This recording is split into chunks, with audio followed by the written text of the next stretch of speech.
What's up everybody, my name is Saish, you're watching Optimal Physics, and in today's video we're going to talk about the first topic in 11th standard physics, which is units, measurements and dimensions. So I guess this is the common chapter for, because it's so important chapter, so they put it right at the very start. Without this you cannot conduct experiments, without this you cannot formulate theories, so that's why this chapter is so important and it's at the very start of the curriculum. So let's start with this topic. Before that, let's talk about why are we even learning physics. Let's have an approach. What should be your approach towards learning physics? So as you guys know, physics is the way we study the laws of nature. It's a way of studying the laws of nature, right? You want to figure out and you want to make predictions about certain things that happen around you, and we're curious like why they happen a particular way. For example, when I put a hot cup of coffee here, it eventually cools down and comes to the room temperature, right?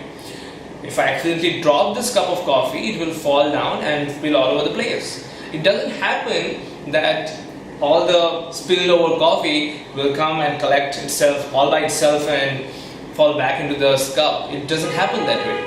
An apple will always fall down. It doesn't happen that apple goes up. So there are certain things, so the nature works in a certain way, and we are just here to figure out what are these ways, what are the, we call them laws, let me put it this way. So we are here to figure out what are these laws, what are these rules by which nature works, and can we make some predictions about it. Like if I know maybe something about how this coffee is going to cool down, can I make some predictions? Like maybe I shouldn't wait for, if I wait for like 30 seconds, this temperature is going to drop by a certain amount. Can I find that final temperature after 30 seconds? So we are trying to make some predictions. That's what I'm trying to convey.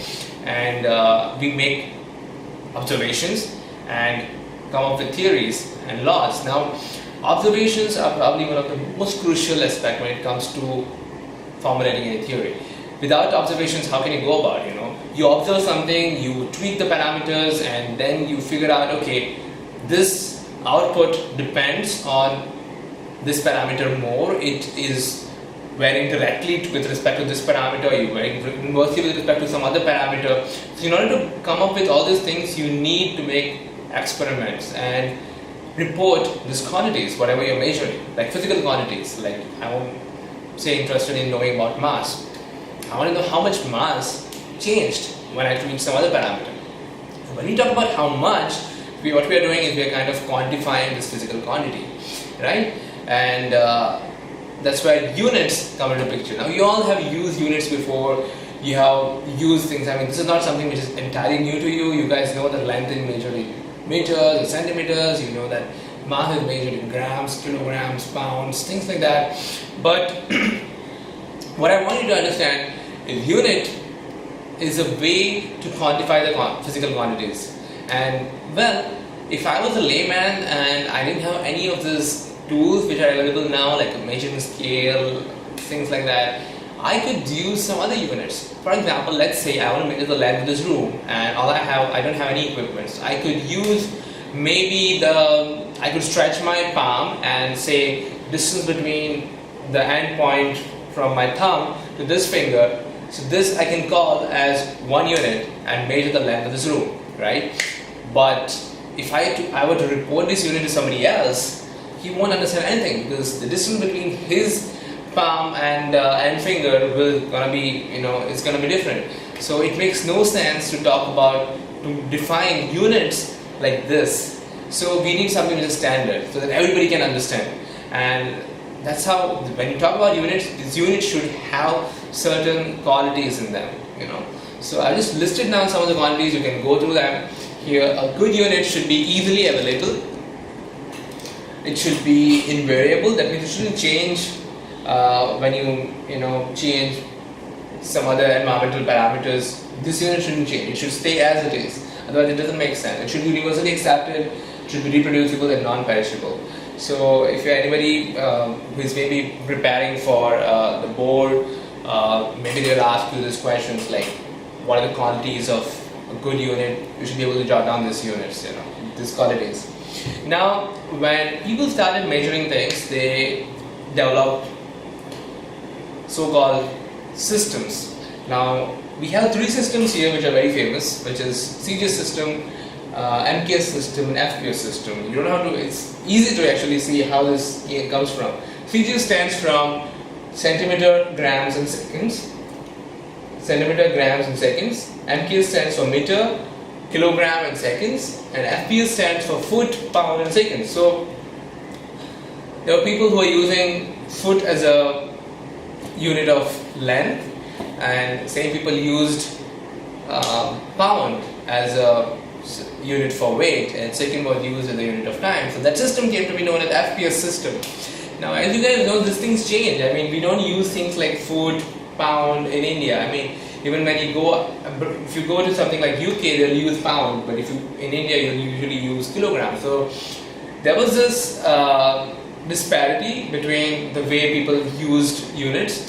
So in 1960, there was a conference which was held in Paris, wherein they decided that they're going to use standard units throughout the world. That was what came to be known as SI system of units.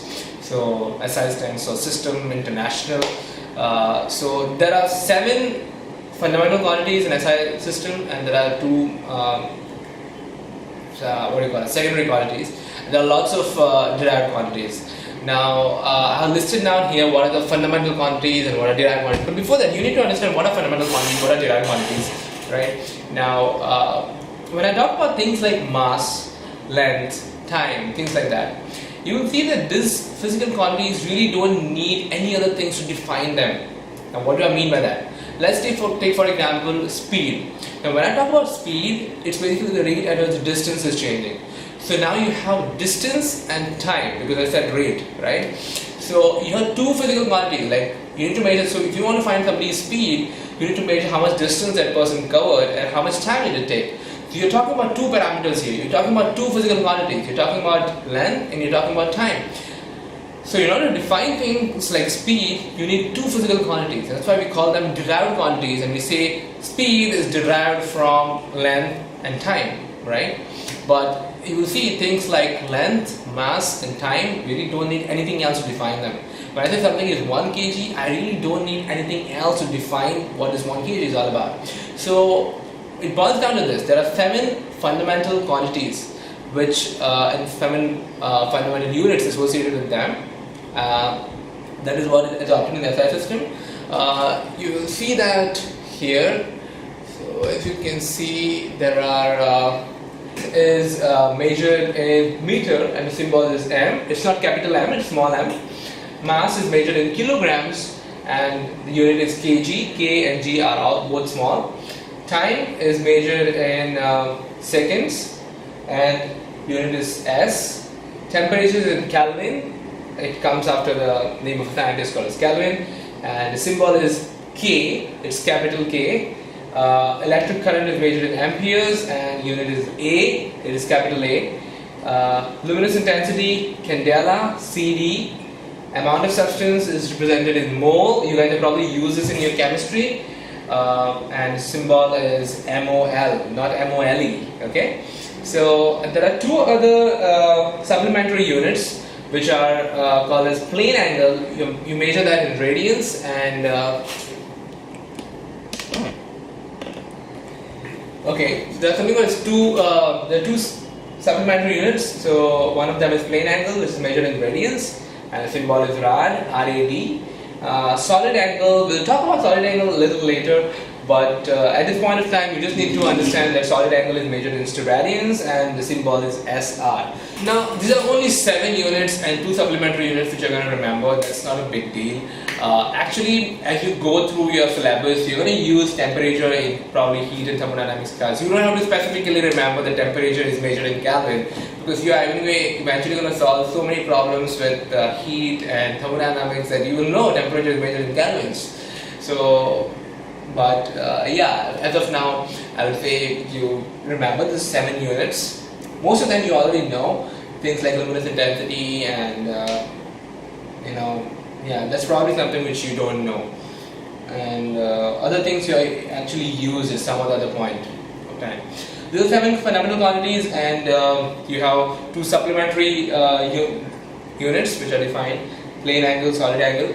try to remember them. So that was all for today's video. We will come back in the next video. We'll talk about how length is measured, how is math measured, how these units came into existence, and then we're going to go into significant figures and dimensional analysis. So till then, see you guys in the next video. Bye bye.